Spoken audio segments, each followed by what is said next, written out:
하나님 감사합니다. 우리가 또 하나님 말씀을 듣고자 합니다. 하나님 말씀을 영상으로 볼 때 우리가 또 집중하여 하나님의 말씀을 들을 수 있는 축복들 허락하여 주시고, 우리가 하나님의 말씀을 또 사모할 수 있는 그런 귀한 백성들이 될 수 있도록 주님 허락하여 주시옵소서. 하나님, 우리가 정말 이렇게 또 언제까지 또 어느 때까지 이렇게 하나님 영상으로 또 예배해야 될지 우리가 다 알 수 없지만, 우리의 마음과 또 우리의 신앙과 우리의 믿음이 굳건하여지도록 허락하여 주시고, 그 믿음이 사그러들지 않도록 주님 도와주시고 축복하여 주시옵소서. 모든 말씀 예수님의 이름으로 간절히 기도합니다. 아멘. 오늘 우리 함께하는 말씀은 창세기 26장 17절에서 18절까지 말씀입니다. 창세기 26장 17절에서 18절까지 말씀입니다. 우리 지난주에 봤던 말씀인데 우리 다시 한번 이 말씀을 보도록 하겠습니다. 창세기 26장 17절에서 18절 말씀, 우리 함께 한 목소리로 읽도록 하겠습니다. 시작.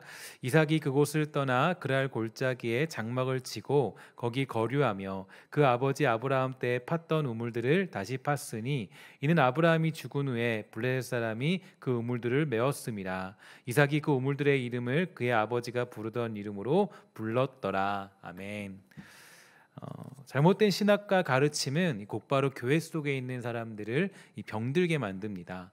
그들은 어그러지고 또 위선적인 삶을 살면서도 그 잘못된 가르침 때문에 잘못된 확신을 가지고 살게 되는데요.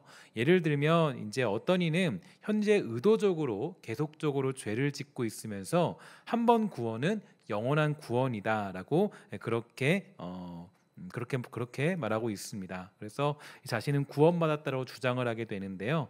이런 경우 우리의 구원 속에서 이 성화가 포함되어 있다는 올바른 가르침을 받았다면 아마 그렇게 살지는 못하겠지요. 심지어 최근 한 교회에서는 이제 이 최고 리더가 되기 위한 자격 조건에 대해서 강조하다 보니까 이상한 짓을 감행시키게 되었고, 결국 그 교회는 이제 매우 논란거리가 될 수밖에 없는 그런 상황을 만들게 된 것을 우리 여러 가지 기사를 통해서 보게 되었습니다. 결국에 그 교회가 그렇게 된 이유는 우리의 부르심이 이제 전적인 하나님의 은혜 안에 있지 않고 자기 노력과 자기 헌신을 근거로 하여서 하나님의 부르심을 부정하는 신학을 가지고 있었기 때문에 바로 그러한 일들이 벌어진 것입니다. 그렇기 때문에 바른 신학을 가지는 것은 무엇보다도 중요한 것인데요. 근데 그 사도 바울은 다른 복음을 전하면 저주를 받을 것이다, 이렇게 말하였습니다. 그렇기 때문에 종교개혁자들도요, 바른 신학을 세우고자 이제 그렇게 개혁을 일으키게 된 것이고, 잘못된 신학을 가지고 있으면 우리가 이 교회가 무너질 수밖에 없기 때문에 이 부분에 대하여서 종교개혁자들이 개혁을 일으킬 수 있었습니다. 잘못된 신학은 성도를 망치고 또 바르지 못한 신학이 이상한 결과를 만들어내기 때문인데요. 그래서 우리는 신학을 배워야 하고 그 신학 안에서 성경을 해석하는 눈들이 무엇보다 필요한 것입니다. 그럼 바른 신학을 하지 않으면 과연 어떤 일들이 벌어지게 될까요? 이에 대해서 김홍만 교수는 다음의 6가지를 정리하게 되었습니다. 첫 번째로, 인간 중심적인 그 믿음의 해석으로 자기가 그 중심이 되는 알미니안적인 태도가 나타난다는 겁니다. 예를 들어서 하나님께서는 내가 잘 사는 것을 원하실 것이다. 따라서 내가 주의를 어기고 사업을 하건 혹은 경건치 못한 사업을 하건 관계없이 내가 조금 돈을 잘 벌고 잘 살게 되면 하나님이 좋아하실 것이고 하나님 앞에 더욱더 많은 헌금을 하면 된다라고 말하는 이 교회 직분자들을 종종 볼 수가 있게 되는데요. 이것은 자신의 의로움을 주장하면서 하나님의 은혜보다는 자신의 능력과 인간의 방법 및 수단을 더욱 의지한 것입니다. 그러니까 이러한 문제가 벌어지는 이유는 벌어지는 가장 근본적인 이유는 바로 칭의의 교리가 무시되었기 때문이죠. 두 번째로, 은혜 아래서 방종의 삶을 사는 그런 증상을 이렇게 보게 되는데요. 이러한 사람들의 특징은 이제 도덕법을 거부하면서 하늘로부터 직접적인 계시를 주장하기도 하면서 이 무질서의 삶을 살게 됩니다. 이런 사람들에게 있어서는 죄를 미워하거나 또 죄와 싸우는 모습을 기대할 수는 없겠죠. 이유가 있습니다. 바로 도덕적인 법을 버렸기 때문에 도덕률 폐기론자가 되었기 때문입니다. 세 번째로, 이 구원의 은혜에 대한 사람의 책임을 완전히 무시하고 무엇이든지 하나님께서 다 알아서 하실 것이라고 하면서 쉽게 죄에 빠지고 심각한 죄에 빠져 있는 자들에 관하여서 우리가 말할 수 있는데, 이러한 사람들은 내가 기도를 하지 않아도, 전도나 선교를 하지 않아도 하나님이 알아서 하실 것이다라고 하면서 이러한 의무들을 무시해 버리겠죠. 이런 모습을 가리켜서 우리가 이제 하이퍼 칼빈주의다 이렇게 이야기하기도 합니다. 네 번째로 이제 은사주의자들 가운데 쉽게 볼 수 있는 증상이 있어요. 그러니까 은사는 받았으나 선한 열매를 맺지는 못하는 경우입니다. 이유가 왜냐하면 성령의 은사가 이제 구원의 완성이라고 그렇게 착각을 하는 거죠. 그러니까 내가 성령의 은사를 받았기 때문에 이게 이제 구원의 완성이다 이렇게 오해를 합니다.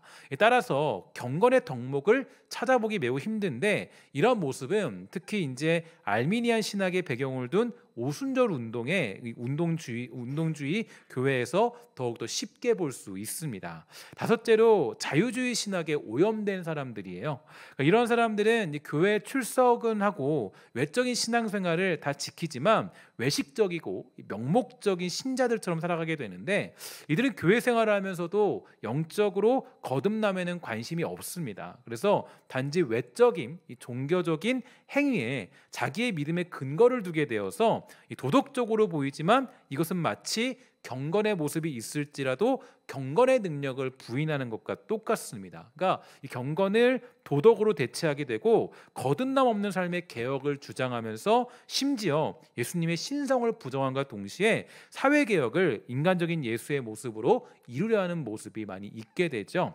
여섯째가 뭐냐면 이제 우리에게 조금 첨예하게 부딪혀 있는 건데요, 바로 복음주의 교회에서 발견되는 현상입니다. 그러니까 이 잘못된 교리에 이렇게 오염이 되기 시작하면 이 성경의 중요한 교리들이 전혀 반영되지 않은 찬양이나 분위기 그리고 멜로디 등으로 감정에 치우친 예배를 드리는 모습으로 변질될 수가 있다라는 거예요. 저도 그래서 이제 그 어떤 이 찬양곡을 고르고 또 이제 우리가 복음성가를 고를 때 이제 뭐 굉장히 그것을 발간한 단체, 또 어디서 그 신학을 가지고 그렇게 이 찬양을 사용하였는가에도 굉장히 많은 관심을 두고 찬양을 사용하는 경우가 많이 있게 되는데요. 어쨌든 간에 이러한 사람들에게 있어서 예배는 이제 하나님을 경외하고 섬긴다는 것보다는 그저 하나님 또 예수님이 자신을 위로하는 분이다. 그러니까 어떤 나를 그냥 위로하고 뭐 내 마음을 그냥 공감해주고 이 정도까지로만 그렇게 생각하는 것이 바로 이 복음주의가 가지고 있는 폐해입니다. 그러니까 복음주의라는 것이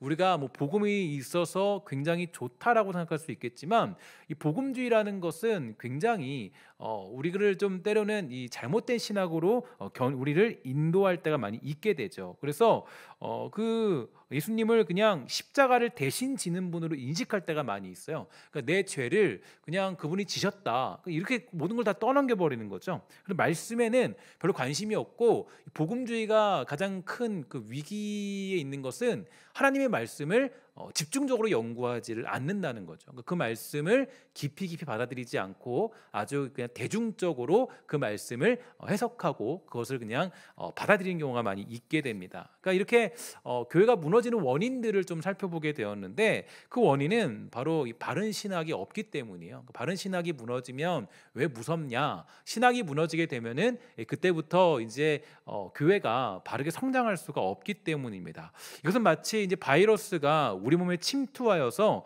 서서히 우리를 잠식시키는 것과 똑같습니다. 그럼 바이러스를 막기 위해서는 병에 걸린 뒤에 또 우리가 그런 이 해독제를 맞는 것, 그런 치료제를 맞는 것도 중요하겠죠. 하지만 바이러스를 막을 수 있는 가장 중요한 방법이 있어요. 뭔지 아십니까? 바로 백신을 맞는 겁니다. 바이러스가 들어오기 전에, 침투하기 전에 우리가 이제 백신을 먼저 맞아두면 그 바이러스는 이제 힘을 못 쓰게 되죠. 그래서 백신을 먼저 맞아두는 게 중요해요. 그래서 우리가 왜 이 칼빈의 신학이나 또 장로교의 교리, 또 종교개혁자들의 위대한 사상들을 우리가 왜 연구하고 공부해야 되냐면은, 그런 것들을 우리가 미리 맞아두지 않으면 잘못된 교리 가운데 끌려가서 결국에 바이러스에 오염되고, 또 그 바이러스를 말미암아 우리의 신학과 우리의 사상과 우리의 삶의 행동들, 세계관과 가치관들이 이 무너지는 결과를 초래할 수밖에 없다라는 거예요. 그래서 우리가 이러한 것들을 굉장히 또 유의 있게 또 우리의 삶 가운데 집중적으로 또 우리의 삶에 이 백신을 맞아두는 것은 굉장히 중요한 것입니다. 근데 요즘 시대에 안타까운 것은요, 이 교리 공부를 하자, 교리를 우리가 배우자 그러면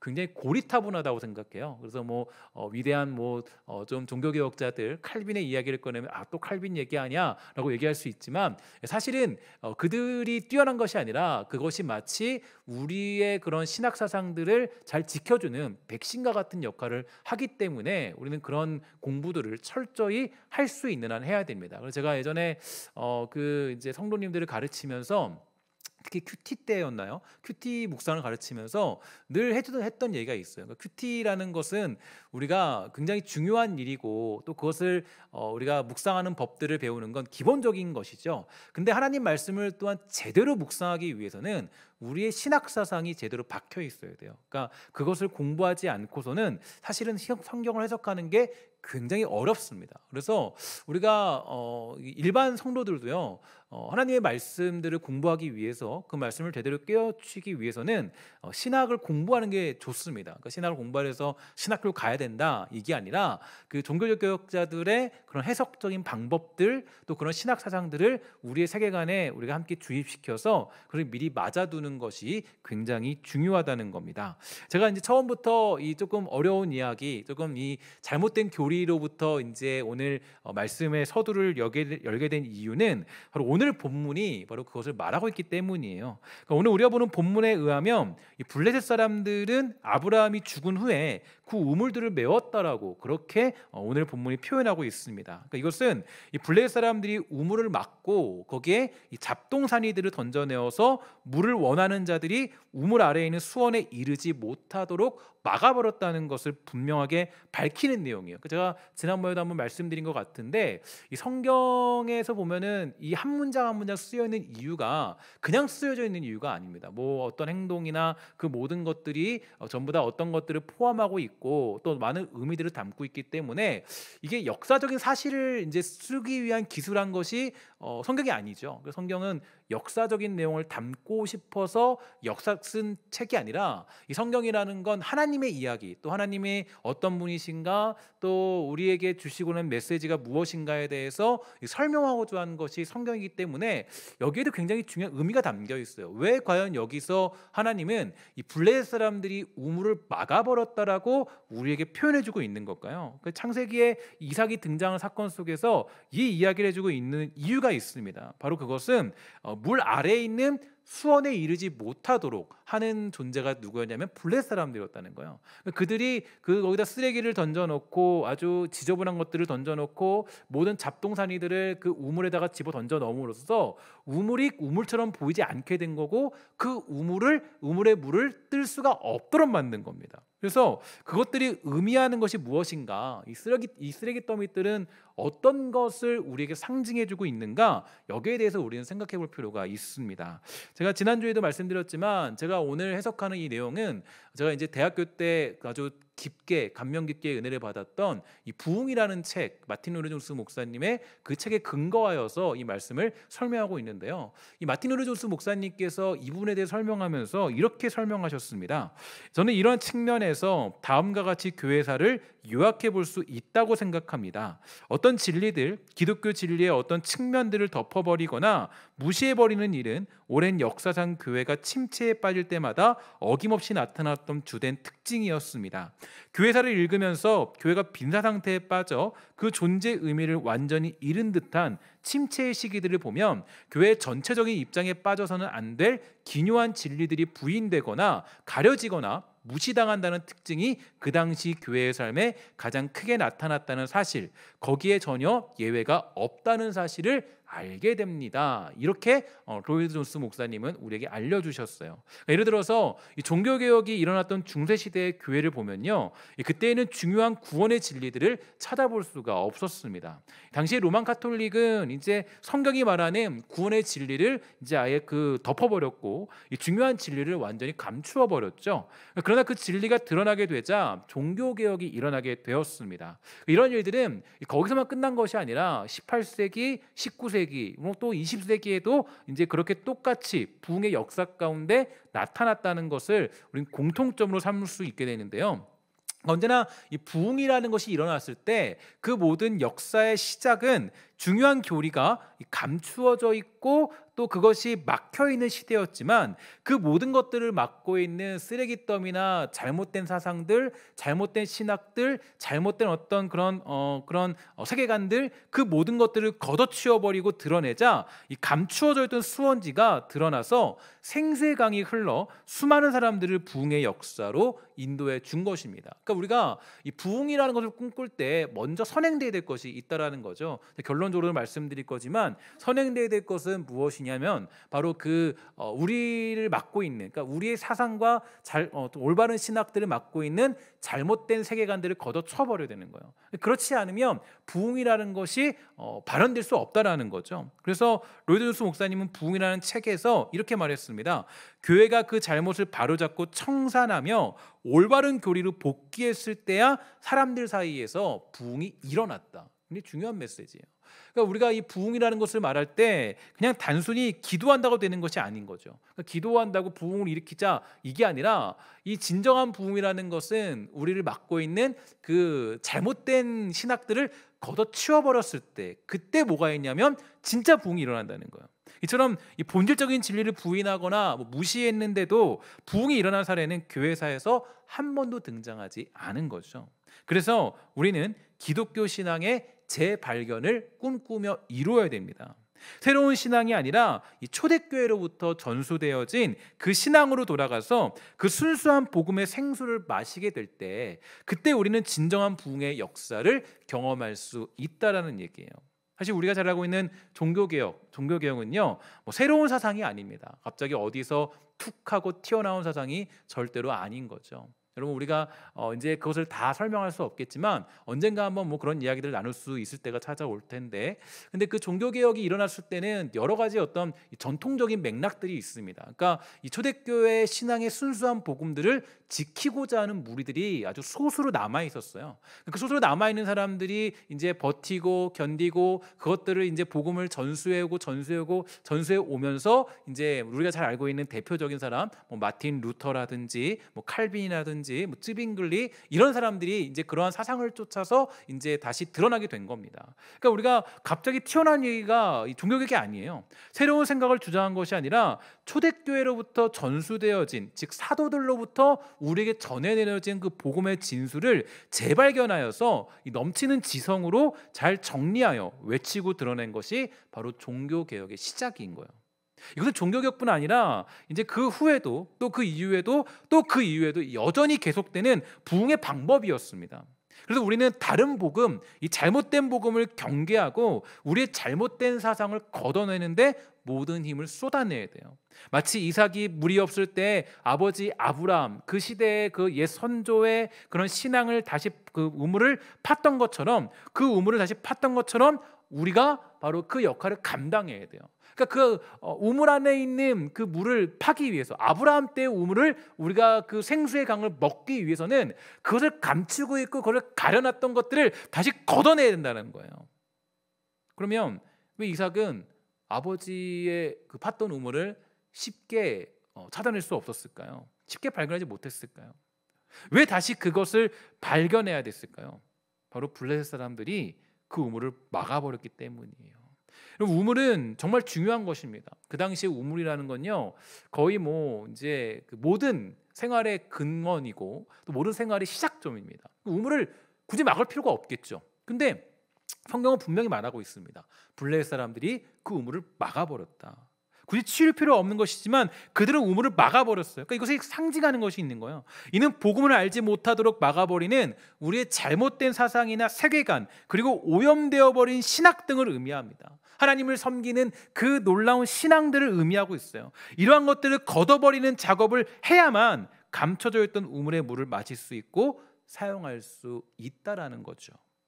사도 바울은 갈라디아 교회에 보낸 편지에서 다른 복음에 대해서 심각한 경고를 하였습니다. 그래서 갈라디아서 1장 6절과 7절을 언급하고 있는 다른 복음이란 어떤 얘기냐면, 거짓 교사와 사도들의 잘못된 구원 교리를 그렇게 의미합니다. 그러니까 다른 복음은 그리스도의 복음을 내어 던지도록 만들었는데, 의롭다 여김을 받기 위해서는 그리스도에 대한 믿음과 함께 할례와 율법 의식을 지켜야 하는 주장이 그 당시에 난무했어요. 물론 다른 복음이 그리스도의 복음을 전체적으로 완벽하게 부정하거나 그러지는 않았습니다. 그러나 그리스도에 대한 믿음의 충분성을 부정하면서 자기의 의로움이 거기에 끼어들기 시작한 거죠. 그러면서 매우 그것을 이단적으로 이 사도 바울은 취급하고 있습니다. 왜냐하면 그리스도를 믿는다라는 것은 그러니까 충분한 그리스도를 믿는 거예요. 그러니까 예수 그리스도를 말미암아 모든 구원이 충분한, 모든 구원의 조건이 충분한, 그러니까 인간의 어떤 자격 조건이나 모두 우리가 가지고 있는 어떤 그런 노력들, 그런 것들이 뒷받침해줘야 구원을 받는 것이 아니라 이 사도 바울이 이 전해줬던 복음, 즉 사도들이 전해줬던 복음은 예수 그리스도의 신성으로만으로 또 그분만으로 충분한 그 신학의 놀라운 은혜를 베풀어 준 거죠. 그러니까 이것이 우리가 믿는 믿음이에요. 그러니까 자신이 의롭게 되고자 하는 것을 포기하고 그리스도 안에서 하나님으로부터 의로웠다는 선언을 기다리는 것이 가장 중요한 우리의 복음이 되는 겁니다. 그러나 여전히 자신이 율법의 의식들을 준수해서 내가 좀 더 의로워지려고 하는 것은 아직 그리스도께 항복하지 않았던 모습이고 또 더욱이 자신의 영적 무능력을 인정하지 않은 것으로서 구원의 은혜에 준비되지 않았다는 것을 의미하는 내용을 담고 있는 거예요. 그게 뭐라 그러면은 사도 바울은 다른 복음이라고 얘기했습니다. 우리가 여기서 굉장히 많은 그런 이 헷갈림을 갖게 되죠. 그러니까 우리가 그 예수 믿고 살아갈 때 가장 많이 빠지는 오류가 이 갈라디아에서 이 사도 바울이 전했던 이 다른 복음에 대한 이야기, 바로 이 사건이 우리에게 가장 많이 쳐들어오는 그런 블레셋이 던져놓은 그런 쓰레기더미 같은 것들 사상이 되는 것입니다. 또 사도 바울은요, 그 에베소 지방에 들어가서 3년 동안 말씀을 가르쳤고 그 사역의 결과로 교회가 세워지게 되죠. 그런데 바울이 예루살렘을 갔다가 이 로마로 가려는 계획을 이제 가지고 여행을 하는 가운데 이제 그 에베소 교회를 방문하게 됩니다. 근데 그렇게 했으나 시간이 지체될 것을 염려하여서 밀레도에서 에베소 교회 장로들을 청하여 목회적 권면을 하게 돼요. 근데 이때도 권면을 할 때도 사도 바울이 장로들에게 가장 권고하면서 부탁했던 것은 어떤 건지 아십니까? 바로 이거죠. 거짓 교사들이 들어와서 잘못된 교리를 전하여 사람들을 유혹한다는 것을 주의하여 살펴봐야 한다고 얘기해요. 그만큼 바른 복음을 우리가 듣는 게 굉장히 중요합니다. 그래서 여러분, 우리가 이 부흥의 그런 근원, 부흥의 시작점을 우리가 좀 생각을 해본다면 그냥 얼토당치 않게 그냥 갑자기 부흥이 일어나는 일은 없다는 거예요. 성경이 늘 얘기하는 것. 늘 얘기하는 건 우리가 정말 예수 그리스도를 진정으로 믿고 우리 안에 진정한 그런 그 믿음의 고백과 바른 신학들이 우리에게 자리 잡았을 때 그때 우리에게 진정한 복음이 선포되고 부흥이 일어난다라는 거예요. 뿐만 아닙니다. 사도 요한도 이제 여러분 우리가 그냥 요한복음서를 좀 이렇게 재밌게 읽고 있지는 않죠, 그죠? 재미있게 이렇게 읽을 수 있고 성경으로 읽지만, 근데 이 요한복음서도 굉장히 재밌는 게 어떤 게 재밌냐면 당시의 역사와 함께 맞물려 보면 재미있어요. 왜냐하면 이 요한이 복음서를 쓴 이유는 뭔지 아십니까? 바로 당시에 그 영지주의와 맞서 싸우기 위해서요.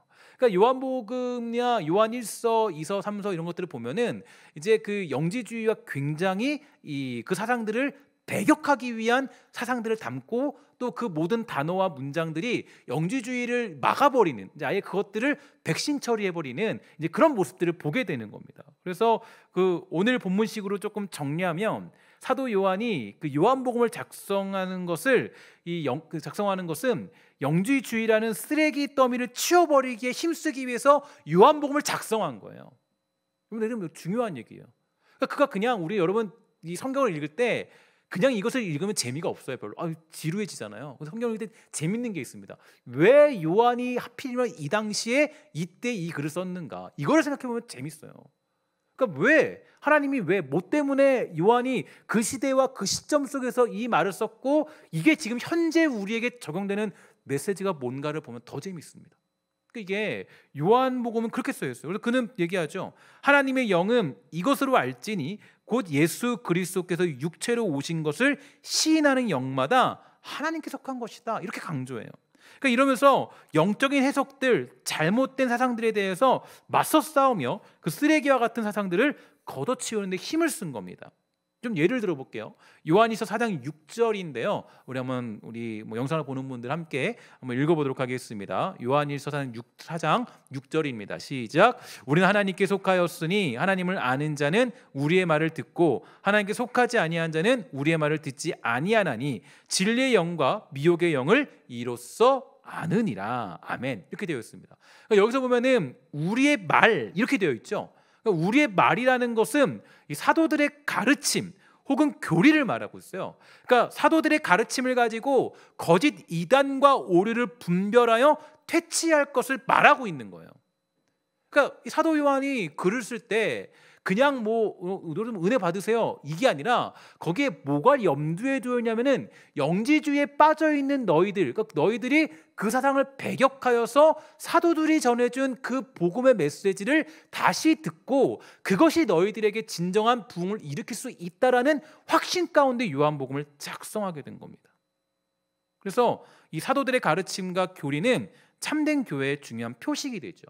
즉, 이 사도들의 가르침을 보존하고 가르치는 것은 진실된 교사와 목사의 중요한 직무입니다. 여러분, 그래서 목회자들을 위해 기도할 때, 또 정말 저나 또 우리 동역자들을 위해 기도할 때 여러분들이 빼놓지 않고 기도해야 되는 것이 있습니다.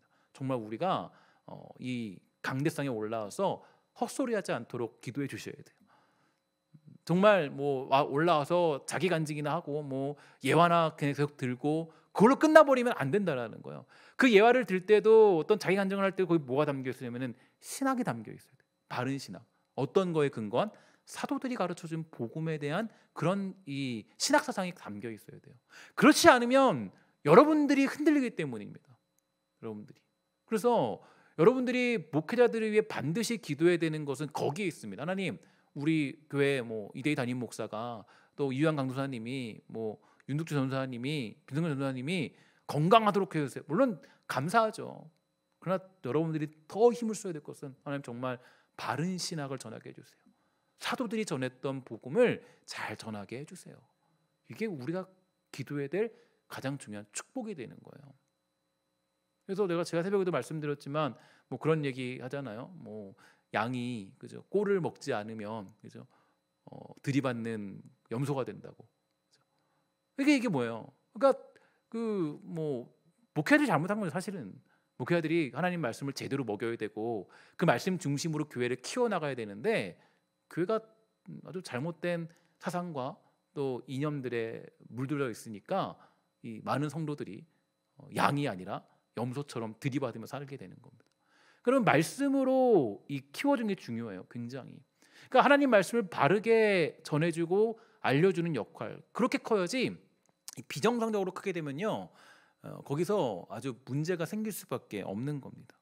그래서 우리가 잘 보면 그 교회는 이제 특히 그 초대교회 가운데 영지주의자들을 퇴치하기 위해서 주 125년경부터 뭘 만들기 시작하냐면은 사도신경을 공식적으로 사용하게 된 겁니다.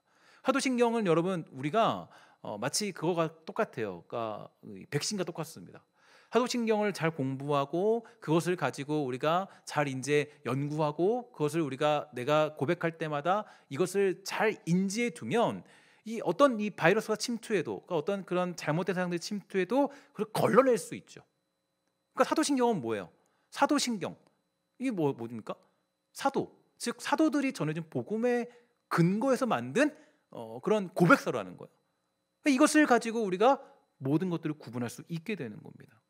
그래서 여러분 우리가 이 부흥에 대해서 이야기할 때 단순히 부흥을 위해 기도합시다라고 말하는 건 큰 의미가 없어요. 그러니까 그것은 그저 우리의 바람이 될 뿐이에요. 그 전에 미리 해야 될 것은 블레셋 사람들의 소행부터 깨끗이 처리해야 됩니다. 그러니까 그 수원지를 맡고 있는 잘못된 사상, 세계관, 그런 관념 또 신학들을 걷어치워버리는 작업들이 먼저 우리에게 요구되고 있다라는 거죠. 그래서 이삭이 했던 일, 제가 이삭에 대해서 첫 번째부터 설명을 드릴 때 1강 때 제가 말씀을 드렸죠. 이삭이 별로 뛰어난 거 없다, 별로 그렇게 잘한 거 없다. 근데 이삭이 잘한 건 사실은 그렇게 많지 않아요. 엄청나게 잘했던 일들이 뛰어나진 않습니다. 그런데 이삭을 통해서 하나님이 보여주고자 하는 성경적인 메시지는 대단해요. 아주 대단하죠. 그러니까 그 이삭이 봤을 때 여기서 뭐라 그러냐면 그 압이 아브라함 때 팠던 우물들을 다시 팠다. 이게 사실은 이게 모든 그 성경이나 부흥의 원초적인 시점이 되거든요. 그래서 우리가 그 나중에도 보면은 그 옛적 신앙의 선배들, 그 옛적 신앙의 선조들의 그 신앙을 쫓아서 이 많은 그 이스라엘 백성들이 다시 원래대로 신앙을 회복하는 모습들을 보게 됩니다. 그러니까 이게 굉장히 중요한 메시지예요. 그래서 모든 부흥의 시작은 바로 이러한 작업이 선행되었고, 그리고 나서야 부흥이 일어났다는 것을 교회의 역사는 우리에게 말해주고 있습니다. 그러면 블레 사람들이 이 감춰놓은 진리들은 뭘까요? 세상, 즉 세상 사람들, 즉 이 복음을 방해하는 세상의 많은 것들이 이 감춰놓은 진리가 있을 거 아니겠어요? 과연 그것들이 어떤 것들인가 좀 살펴보면 좋겠는데요. 그것은 우리가 한 4가지 정도로 제가 말씀드릴 수 있게 되는데, 첫 번째로 바로 하나님의 주권에 관한 문제입니다. 하나님의 주권에 관한 문제. 이것은 이 모든 교리의 기초죠. 그러니까 바른 교리의 첫 번째 시작은 하나님만이 이 땅에 살아계신 주권자라는 사실이에요. 오직 하나님만이 역사의 주관자시고 오직 그분만이 모든 것을 간섭하시고 개입하신다는 것을 믿는 것입니다. 그래서 예수님 말씀하시기를 이렇게 말씀하셨죠. 하늘에 나는 새도 저 들풀도 다 내가 먹이고 있다라고 하셨고, 또 우리의 머리털마저 다 세신다라고 그렇게 말씀해 주셨어요. 그러니까 잘못된 신학의 오염은요, 어떤 일이 먼저 일어나냐면 바로 그 하나님의 주권 사상이 가려지고 누가 높아지느냐? 인간의 생각이 더 올라가요. 그러니까 이 하나님의 주권, 하나님이 하신다, 하나님이 이루신다, 이 사실이 조금씩 가려지면서 뭐가 올라가냐면 인간의 능력이 높아지는 거예요. 그러니까 인간이 뭘 할 수 있다, 이렇게 가는 거죠. 그러면서 이제 뭐가 두드러지게 나타나면 두 번째인데, 어떤 문제냐면은 그 하나님의 주권 사상이 가라짐과 동시에 하나님이 그저 만물 안에 존재한다고 규정짓는 겁니다. 그러니까 우리가 믿는 하나님은 어떤 하나님이에요? 초월적인 하나님이요. 그러니까 모든 것을 초월하시는 분이 우리 하나님이십니다. 그러니까 그 하나님은 모든 것을 주관하시고 초월하시는 그 하나님이신데, 그 주권적인 하나님이 부정되는 순간에 하나님은 그저 만물 안에 계시고 온 자연 안에 깃들어 있는 범신론적으로 파생되어지는 거예요. 그러니까 그렇게 되면서 이런 상황까지 이르게 되면 결국 세 번째 문제로 돌입하게 됩니다. 어떤 문제로 직결되느냐? 바로 성경의 권위가 무너지게 되죠. 그러니까 블레 사람들이 이 배웠던 것 중에 아주 이 사상들이 하나씩 무너지는 거예요. 그러니까 그들이 쓰레기통에 가렸던 것들이 이제 뭔지 좀 아시겠죠? 그 세 번째 문제로 직결되는 게 뭐라 그랬죠? 성경의 권위예요, 권위.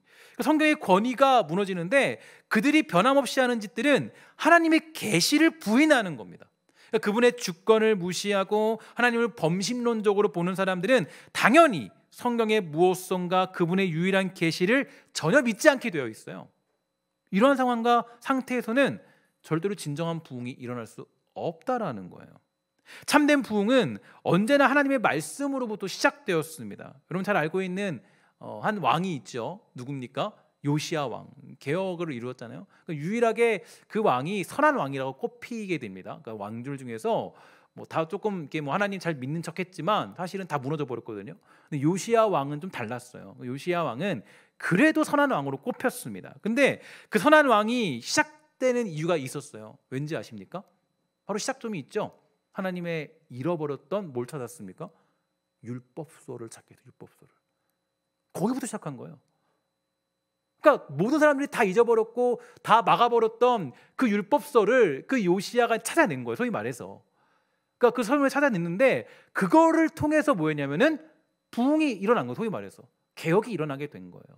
여러분, 여호수아가 가나안 땅을 정복할 때도 마찬가지죠. 하나님 뭐라 그랬습니까? 야, 너가 나의 말씀을 가지고 뭐라 그래요? 좌로나 우로나 치우치지 말고 너가 담대하게 이 말씀대로 살아라. 그러면 내가 그 땅을 너에게 줄 것이다. 이거잖아요. 그러니까 모든 하나님의 일하심과 방법의 시작은 사실은 하나님의 말씀으로부터 시작하는 겁니다. 그러니까 우리가 바로 부흥의 시작은 영적인 싸움의 유일한 승리의 도구는 하나님의 말씀, 그 유일무오하고 절대로 틀림이 없고 절대로 거기에는 정말 어떤 인간의 어떤 또 그런 가지고 있는 그런 생각이나 사상들이 침투하지 못했던 그 성경의 무함, 하나님의 말씀에 대한 계시의 확실함, 거기에 대한 증거들을 가지고 확인할 때 뭐가 있냐면 우리 안에 진정한 부흥이 찾아온다라는 겁니다. 이거는 우리가 기독교 역사 가운데서도, 성경의 역사 가운데서 우리에게 너무나도 주어지는 중요한 메시지가 되는 거예요. 그러므로 블레 사람들은 죽을 힘을 다해서 그것을 막아버리려 하죠. 온갖 쓰레기 더미들을 던져서 유일무오한 하나님의 말씀을 부정해버립니다. 이것은 인간이 쓴 것이다, 뭐 과학적으로 불가능하다라는 말로요, 성경 말씀을 매도해버려. 심지어 뭐 현재 우리가 이제 보고 있는 장로교 신학교들, 여러 교단들이 있지 않습니까? 그런데 가장 큰 교단, 가장 큰 장로교 교단에서는 하나님의 말씀을, 성경을 무오하다라고 믿고 있지 않습니다. 사실은 그래요. 굉장히 심각한 시대에 살고 있어요. 그러니까 우리가 장로교라는 것은 성경 무오가 우리에게는 너무나도 중요한 메시지인데, 이 신학이, 신학교조차에서도 이것을 이제 어떤 인간의 능력들을 강조하고, 또 그것이 이제 어떤 능력들을, 인간의 능력들을 강조하다 보니까 어떤 일이 벌어지는 거예요? 틀릴 수도 있다라고 얘기하는 거예요. 잘못 썼을 수 있다. 그러니까 이러면서 뭐가 생기는 거예요? 그러면 성경 무오가 가려지는 겁니다. 근데 여러분, 성경이 하나님이 쓰셨다라는 사실이 부정될 때는 절대로 진정한 부흥이 일어날 수 없습니다. 이건 교회 역사가 우리에게 증명해 주는 내용이죠. 그래서 블레 사람들이 그 수원지를 막으려고 안간힘을 쓰고 있을 정도예요. 그래서 결론적으로 마지막 네 번째로 우리가 도달하게 되는데, 마지막 네 번째로 이러한 사상들이 판을 칠 때 결국에 어떤 결과를 초래하느냐, 바로 죄에 빠져서 하나님의 진노 아래에 있는 인간의 전적인 타락을 부인하게 되고, 결국에 하나님의 심판과 십자가의 구원까지 부정해버리는 자리까지 가게 되는 겁니다. 여러분, 진정한 부흥의 시기 때마다 늘 우리는 죄인된 자신을 발견하고 후회하며 괴로워하고 오직 하나님의 선하심만을 구하는 모습들을 우리는 볼 수가 있게 되죠. 여러분들도 예수 믿고 은혜 받을 때 어디로부터 시작했습니까? 하나님의 말씀에 반응하여서 내가 죄인임을 깨닫는 데부터 시작하지 않았어요? 그게 사실은 인간의 전적인 타락의 그런 이것들을 인정하며 나아갈 때 삶 가운데 진정한 부흥이 찾아오는 거예요. 잘못된 신학 사상들이 걷어치워질 때, 그때 뭐가 있냐면 그때 바로 우리가 진정한 부흥들을 경험할 수 있다라는 거죠. 베드로가 사도행전 시작에서 유대인들과 많은 이방인들에게 복음을 전할 때 그럼 어떤 일이 벌어졌습니까? 여러분 잘 아시죠? 그 복음을 아주 상세히 전달하게 됩니다. 그러니까 그 유대인들이 그러는 거예요. 그리고 또 그 이방인들이 얘기하는 거예요. 이제 우리가 그 예수를 죽였으니까 이 죄인을 어떻게 해야 됩니까? 우리 어찌할꼬 울면서 통곡하잖아요. 하나님 말씀에 반응하게 되니까, 완벽한 하나님의 말씀에 반응하게 되니까 뭐가 있어요? 자기의 죄인됨이 드러나는 거예요. 근데 여러분, 그것이 아주 극명하게 반대로 드러나는 모습이 그 뒤에 나타나죠. 그러니까 제가 늘 재밌게 좀 보는 것이 뭐냐면, 베드로가 전한 메시지와 그 다음에 등장했던 스데반 집사님이 전한 메시지와 거의 비슷한 분량, 거의 비슷한 내용을 다 담고 있어요. 그죠? 그리고 정말 그래요. 예수님이 어떤 분이신가, 또 어떻게 구원의 역사를 이루셨는가, 왜 죽으셨는가, 아주 너무너무 잘 설명해요. 제 생각에는 뭐 같은 곳에 있으니까 같은 교육을 받았나요? 제대로 두 분 다, 그죠? 사도였고 집사님이었고 아주 정말 제대로 정통적인 교육을 받았죠. 그러니까 그 복음이 틀리지 않아요, 서로. 근데 여러분, 뭐가 달라요? 결과가 다르죠. 결과가. 그러니까 베드로가 전했을 때는 사람들이 어찌할꼬 울면서 통곡했습니다. 이 얘기는 어떤 얘기냐면, 그 사람들, 통곡했던 사람들은 뭘 첫 번째로 인정한 거예요? 하나님의 주권을 인정한 거죠. 그죠? 그래서 또 뭘 인정한 거예요? 그러면서 하나님이 초월적인 분이라는 것을 인정한 것입니다. 그리고 또 뭘 인정한 거예요? 바로 하나님의 말씀, 이 전해지는 말씀이 하나님이 주신 말씀이라는 것을 인정한 겁니다. 그리고 그 인정하니까 어떤 결과가 된 거예요? 바로 그가 자신들이 죄인이라는 사실을 깨닫게 된 거예요. 근데 반면에 스데반 집사님이 복음을 전했을 때 그들의 너무 중요한 특징이 나와요. 뭐라 그럽니까? 귀를 막고 소리를 질러서 스데반 집사님의 이야기를 안 들었다는 거예요. 그러니까 이건 단순히 귀를 막은 행위가 아니라 그 사상을 전면적으로 부인한 겁니다. 하나님의 주권을 전면적으로 부인한 것이고, 그 말씀이 지금 스데반 집사님이 하는 말씀이 잘못된 그런 말씀이라는 것으로 생각을 한 것이고, 그러니까 뭐 하는 거예요? 귀를 막고 소리를 지르면서 뭘 했어요? 돌을 던져 그 집사님을 죽였다 그랬어요. 그죠? 그러니까 이게 되게 우리에게는 너무 중요한 메시지예요. 상반된 메시지.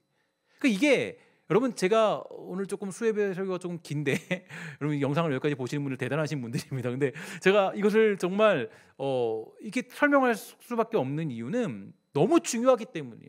왜 우리가 바른 신학과 사도들이 전했던 복음으로 다시 돌아가야 되냐면, 그렇지 않으면, 이 신학으로 돌아가지 않으면, 이 올바른 신학으로 돌아가지 않으면은 결국에 우리가 신앙생활을 하는 것 같아도 사실은 그게 잘못된 신앙생활을 할 가능성이 매우 높기 때문이에요.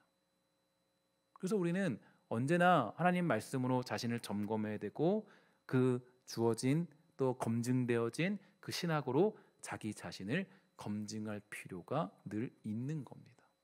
그래서 여러분, 왜 우리가 보통 뭐 웨스트민스터 신앙 고백서 이런 얘기들 우리 많이 하죠. 근데 아마 읽어보신 분은 거의 없을 겁니다. 그래서 이거 왜 읽어야 되는 거예요? 그것이 뭐 우리가 뭐 굉장히 율법적으로 보고자 하는 것이 아니라, 그 신학이 굉장히 하나님의 말씀을 너무 잘 바르게 표현했고, 우리의 사상을 점검하기에 가장 중요한 표준 지침서가 되기 때문에, 그 고백서를 우리가 할 수 있다면 성경과 함께 우리가 묵상하고 보는 것은 굉장히 유익한 그런 모습들이 되는 것입니다. 사랑하는 여러분, 이 말씀의 결론을 좀 맺으려고 해요. 근데 정말 저는 이 말씀을 준비하면서 참 다시 한번 생각을 해봤어요. 그동안 내가 추구했던 부흥은 어떤 것인가? 우리가 무엇을 부흥이라고 생각하고 무엇이 부흥이라고 우리는 말하고 있습니까? 이 부흥이라는 것에 대해서 다시 한번 우리는 점검해 봐야 돼요. 소위 말해서 부흥이라는 건요, 우리가 간단하게 그냥 우리말로 하면 예수님 잘 믿는 겁니다. 온전히 예수님 누구신지, 그죠? 그분을 정말 내가 얼굴과 얼굴로 보는 것처럼, 아, 그분은 뭐 여기 주름살도 있구나. 그분은 여기에 뭐 여기 말해서 뭐 눈 위에 점이 있구나. 소위 말해서 뭐 그런 일은 없겠지만, 우리 그런 것들을 자세하게 보는 게 뭐냐면 부흥의 시작이라. 그러니까 예수님을 그냥 환상 속으로 보는 게 아니라, 그냥 가감하면서 어떤 나의 상상 속으로 예수님을 보는 것이 아니라, 예수님은 이런 분이시고 나에게 말씀하시는 게 이런 거구나라는 것을 정확히 아는 것. 그래서 그분이 말한 의도를 정확히 파악하고, 그분이 말한 내용을 정확히 내가 알고 그분과 친밀하게 대화하면서 알아가는 것. 그럼 부부관계가 좋다라는 거는 어떤 겁니까? 뭐 돈이 많다라는, 아니, 그런 거 아니에요. 뭐 좋은 집에 살고 있다는 게 부부관계 좋은 거예요? 그렇지 않죠. 결혼하신 분들은 다 아시잖아요. 관계가 좋다는 게 뭐예요? 서로가 서로를 알고, 그죠? 내 생각을 저 사람이 알고, 내가 먹고 싶은 걸 저 사람이 알고, 내가 뭘 얘기해도 이것 때문에 고통스러워하고 힘들어하는 걸, 그걸 아는 게 관계가 좋다라는 의미 아니에요? 마찬가지예요. 왜 신학이라는 게, 우리가 학문이라고 얘기하지만 이 신학이라는 게 중요한 이유가 어디 있냐면, 예수님이 우리에게 전해준 그 메시지, 사도들이 전해준 그 복음의 메시지를 정확한 의도를 가지고 깨닫는 작업이 바로 이 신학적인 사상의 점검이기 때문입니다. 그래서 이 블레셋 사람들은 죽으림을 다해서 예수님을 보지 못하도록 만드는 거죠. 예수님을 깨닫지 못하도록 만드는 거죠. 그래서 우리가 요즘 우리가 여러 가지 물결들 속에서 신학이 무시되고 바른 신앙들이 가려지는 그런 시대에 우리는 살아가고 있습니다. 신앙 얘기하면 고리타분하다 그래요. 아니 뭐 지금 목사님 지금 할 것도 많은데 무슨 신학입니까? 아주 위기의 시대에 살고 있습니다. 제가 보기에 현재 우리를 막고 있는 쓰레기 더미를 조금 제가 분석을 해봤어요. 뭘 막고 있는가? 그러니까 몇 가지가 있더라고요. 물질주의, 그죠? 물질주의.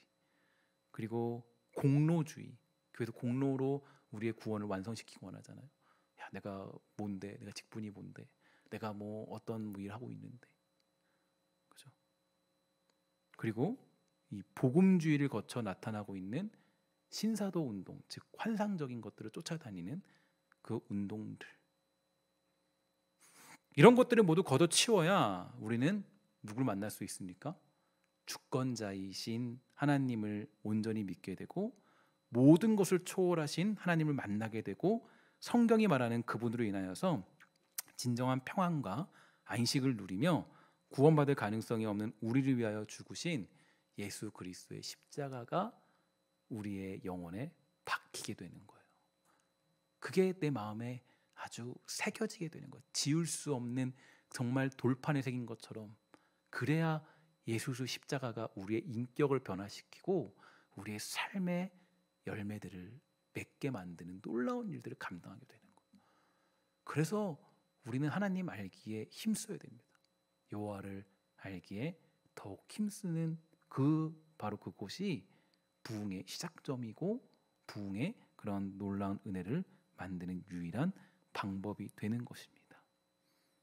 우리가 그러한 때에 바로 우리와 여전히 동행하시는 성령님을 온전히 만나게 될 줄 믿습니다.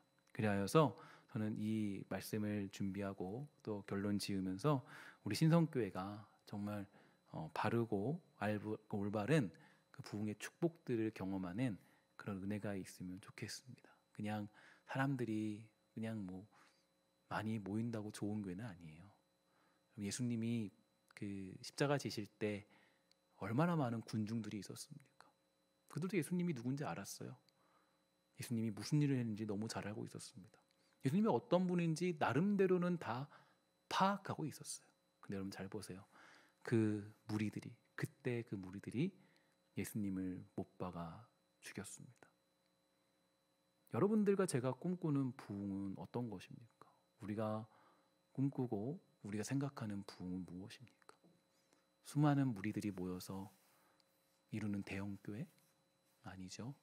우리가 정말로 간절히 소망하는 것은 바로 예수님이 누구신지 또 그 분의 뜻이 무엇인지를 확실히 알고 우리가 정말 인격적인 변화와 삶의 그 예수님과 동행하는 그 삶의 기쁨들을 알고 살아가는 사람들이 진정한 부흥을 만나는 사람들의 모습이 되는 겁니다. 저는 우리 교회가 그런 교회가 되었으면 좋겠습니다. 그래서 성도님들도 축복하는 것은 혹시라도 여러분의 가려진 그런 사상들이 있고 세계관들이 있다면 그 모든 것들을 이제 걷어치우고 하나님 알기 힘쓰는 사랑하는 주의 백성이 되기를 주의 이름으로 간절히 부탁을 드리겠습니다.